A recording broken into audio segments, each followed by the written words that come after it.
शनिवार को पटना के फुलवारी शरीफ में ऑल इंडिया पसमानदा मुस्लिम समाज के द्वारा अब्दुल कयूम अंसारी की पुण्यतिथि के मौके पर श्रद्धांजलि संगोष्ठी में उनके जीवन, योगदान और विचारों पर चर्चा की गई। चर्चा में आए हुए विद्वानों ने बताया कि अंसारी जी ने भारतीय स्वतंत्रता संग्राम के दौरान और उसके बाद भी पसमानदा समाज के उत्थान और सशक्तिकरण के लिए अद्वितीय कार्य किए हैं। उनके विचार जातिगत भेदभाव और सांप्रदायिकता के खिलाफ संघर्ष की प्रेरणा देते हैं। वहीं उनकी दृष्टि शिक्षा और रोजगार के क्षेत्र में समाज को आगे बढ़ाने की रही है।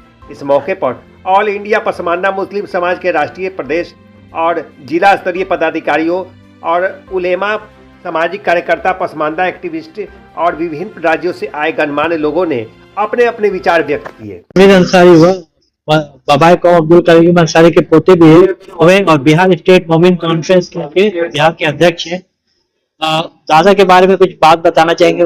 मतलब बहुत ही महान स्वतंत्रता सेनानी थे। उन्होंने दबे कुचले और मतलब उन लोग की लड़ाई लड़ी। 1905 बता देते शुरुआती दौर में 1905 में उनका जन्म हुआ था और महज 15 साल की उम्र में उनको जेल जाना पड़ा था, क्योंकि उन्होंने जो ससराम और जिला का स्कूल था डेहरी में, तो वो स्कूल का बायकॉट किया था तो उनको अंग्रेजों ने 15 साल की उम्र में जेल में डाल दिया। उसके बाद उनका education Allahabad university, Aligarh university और कलकत्ता विश्वविद्यालय से भी हुआ। और इन्होंने उस वक्त देखा कि जो बुनकर समाज के लोग हैं और दबे कुचले समाज के लोग हैं, बुनकर समाज लोग का जो पेशा था वो अंग्रेजों ने काफी ध्वस्त कर दिया था, वो काफी खराब स्थिति में थे। वो उन लोगों को एक संगठन बनाए पूरे देश में, और वो मतलब काफी संख्या में थे, मतलब बहुसंख्यक होता है पूरे देश में, और उन लोग को स्वतंत्रता मतलब संग्राम से जोड़े और उन्होंने स्वतंत्रता संग्राम की लड़ाई लड़ी और मोमिन कॉन्फ्रेंस का उन्होंने गठन किया। मोमिन कॉन्फ्रेंस एक पॉलिटिकल पार्टी थी उस वक्त, मोमिन कॉन्फ्रेंस के नाम से थी। और 1986 में जब अंतिम सरकार जो बनी थी उसमें 6 मोमिन कॉन्फ्रेंस, अब्दुल कयूम अंसारी उसमें MLA बने 1946 में और 6 और लोग बने मोमिन कॉन्फ्रेंस से। तो उस वक्त हिंदू मुस्लिम अलग अलग सीट पे लड़ाई लड़ते थे। उन्होंने मुस्लिम लीग टू नेशन थ्योरी का पुरजोर विरोध किया और उसके खिलाफ जीत करके आए। और 1942 में मेरठ में एक अधिवेशन हुआ था, तो उन्होंने वहां बहुत राष्ट्र का तो विरोध किया था और जिन्ना का भी विरोध किया था, जो किसी की उस वक्त हिम्मत नहीं होती थी। तो उसके बाद जब देश आजाद हो गया तो महात्मा गांधी ने उनसे कहा कि मोमिन कॉन्फ्रेंस का कोई काम नहीं, आप कांग्रेस में आ जाए। तो उनके कहने पे, गांधी जी के कहने पे उन्होंने मोमिन कॉन्फ्रेंस को एक सामाजिक संगठन बना दिया और लास्ट तक अब 1973 में देहांत हुआ 18 जनवरी को। तो कांग्रेस के वो सदस्य रहे और हमेशा मंत्री रहे, राज्यसभा के मेंबर भी हुए। और वो एक ऐसे मतलब देश के नेता थे जो काम करते हुए बाढ़ आ गया था अम्बियावर गांव में, जो डेहरी विधानसभा में, लोगों को राहत पहुंचाते हुए उनकी मृत्यु हुई हृदय गति रुकने से। आज अब्दुल कयूम अंसारी साहब यौम वफात है।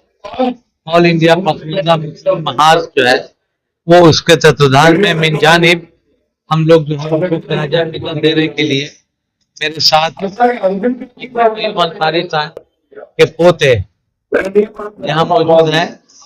हम सब लोग मिलकर के आज उनको याद कर रहे हैं। उनकी जो कुर्बानियां हैं हम कमजोर तबके के लोगों के साथ खास करके किया। दौरे इक़्तिदार में थे तो ओवरनाइट 520 मदारिस उन्होंने दे दिया और इस तरह से वो हमेशा दबे कुचले लोगों की जो है वो ऊपर लाने के लिए कोशिश की। उनके जो कारनामे हैं जो अपने दौरे इक़्तिदार में किए थे उसको हम लोग याद कर रहे हैं और आने वाले दिनों में हम लोग हमेशा अब्दुल कयूम अंसारी को अपना बाबा कौम मानेंगे और उनके रास्ते पर चलेंगे। मेरा नाम पहले बता देता हूँ, मेरा नाम मोहम्मद तारिक अनवर अंसारी हुआ और मैं किशनगंज से चल के यहाँ आया हूँ। आज जिस तरह हमारे जो गार्जियन थे स्वतंत्रता सेनानी, उनको भुला दिया गया, उसके याद में आज हम लोग एक प्रोग्राम रखे हैं और अच्छे लोग यहाँ जमा हुए हैं। जिस समाज को लोग पूछ नहीं रहे किसी भी हिस्सेदारी में, जिसकी आबादी पसमानदा समाज की पूरे हिंदुस्तान में 14 से 15%, मैं सबसे यही कह रहा हूं कि मेरी हिस्सेदारी दो।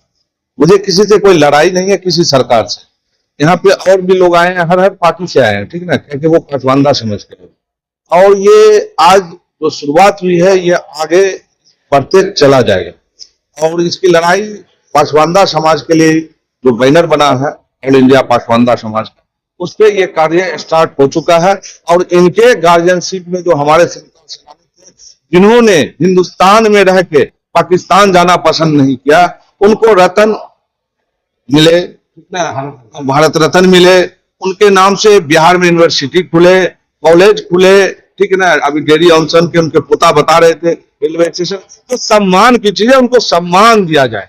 मैं ये बिहार सरकार से भी कहूंगा और हिंदुस्तान की जो गवर्नमेंट में मोदी जी है जो पासवानदा की आज बात कर रहे हैं, मैं उनसे भी अपील करूंगा कि उनको भारत रत्न देने का दिया जाए।